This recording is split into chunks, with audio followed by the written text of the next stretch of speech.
The Galactic Zoological Council didn't know what to expect when they visited the Terran research outpost on Epsilon Prime.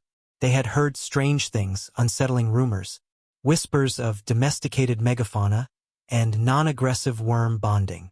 None of it made sense, until they saw it with their own ocular clusters.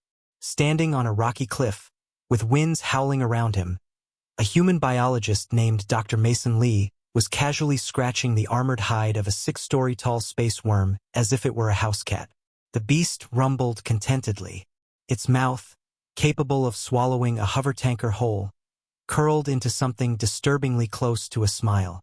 Counselor Zenther of the Trilari delegation nearly dropped his translator node. Is that an abyssal maw crawler? Yes, said Dr. Lee. Her name's Luna. She has a name? Dr. Lee grinned. Of course. She likes moonlight and classical music. The worm purred. The Trilari delegation backed away in terror. The abyssal maw crawlers were known across several sectors as uncontainable apex predators, spacefaring creatures that could tear through metal hulls and burrow through asteroid cores. Entire planetary mining colonies had been lost to just one of them. But somehow humans had turned them into pets. And Luna wasn't alone. As the counselors watched, 2 more massive worms slithered over a ridge, each wearing what could only be described as custom-made saddle harnesses.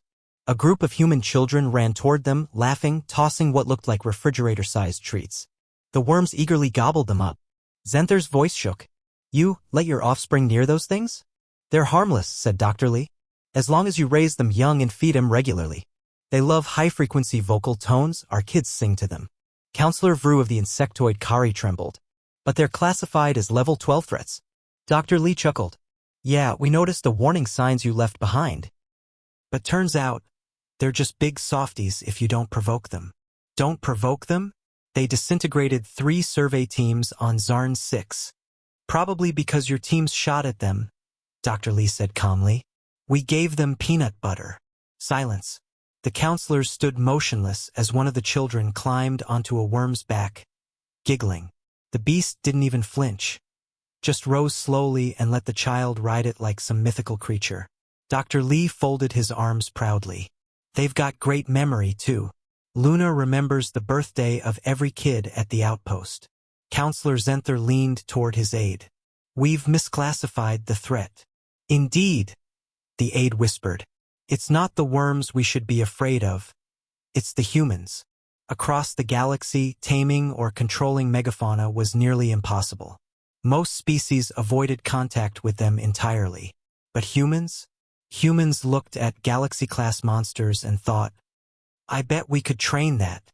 Within days, the footage went viral across the galactic network. One clip showed a worm gently nudging a crying toddler with its armored snout, cooing softly. Another showed a human engineer brushing a worm's dorsal plates like it was grooming a horse. A third showed Luna saving a human scientist from a landslide by curling her body around him. The Kari War Council issued a statement. We urge caution when dealing with humans. They appear to form emotional bonds with apex predators, and worse, the predators bond back. Soon, alien species began arriving at Epsilon Prime not to fight but to learn. Delegations came seeking advice on domestication, interspecies communication, and most surprisingly, friendship. The Galactic Zoological Council was forced to reclassify abyssal maw crawlers from uncontainable threats to potential companion species, under human supervision only. Back on Epsilon Prime, Luna dozed in the sun while human children played tag around her coils. Dr. Lee sipped coffee on the cliffside and looked up at the sky. You know, he muttered to himself, I wonder if the Crockett sky serpents like belly rubs.